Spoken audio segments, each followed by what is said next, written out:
ಹೊರತುಪಡಿಸಿದ್ರೆ 27 ಹೆಸರುಗಳಲ್ಲಿ ನಾವು ಕರ್ನಾಟಕದಲ್ಲಿ ಗುರುತಿಸಿಕೊಳ್ತೀವಿ ಸವಿತಾ ಸಮಾಜ.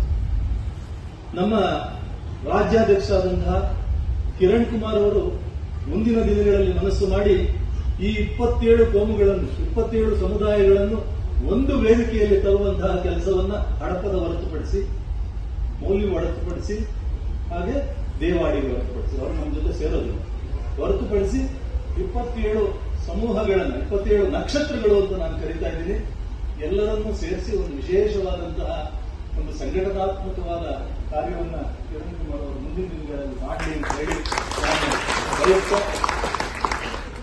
ವೇಗವಾಗಿ ಹರಿಯುವ ನೀರು ಅದಕ್ಕೆ ಬಂದು ಬೀಳೋ ಕಸವನ್ನು ಮುಂದೆ ತಳ್ಳುತ್ತೆ ಅಥವಾ ಪಕ್ಕಕ್ಕೆ ಸರಿಸುತ್ತೆ, ತಾನು ಮಾತ್ರ ಪರಿಶುದ್ಧವಾಗಿ ಹರಿಯುತ್ತೆ. ಇದನ್ನ ಮನಸ್ಸಿನಲ್ಲಿ ಇಟ್ಕೊಳ್ಳಿ. ನಾವೆಲ್ಲ ಒಟ್ಟಾಗಿ ಏಕೀಕೃತವಾಗಿ ಆಳವಾಗಿ ಹರಿದ್ರೆ ನಮ್ಮ ನಡುವೆ ಇರುವಂತಹ ಕಸ ಕಡ್ಡಿಗಳೆಲ್ಲ ಪಕ್ಕಕ್ಕೆ ಸರಿದು ಕಸವು ಮುಂದೆ ಹೋಗಿ ಶುದ್ಧವಾದ ಜಲವಾಗಿ ಸಮುದ್ರವನ್ನು ಸೇರುತ್ತೇವೆ ಅಂತ ಹೇಳುವ ಮಾತನ್ನು ಹೇಳಿ ಸವಿತಾ ಮಹರ್ಷಿಗಳ ಪಾದಾರವಿಂದರಿಗೆ ನಮಸ್ಕಾರ. ಜೈ ಭೋಲೋ ಭಾರತ್ ಮಾತಾ ಕಿ.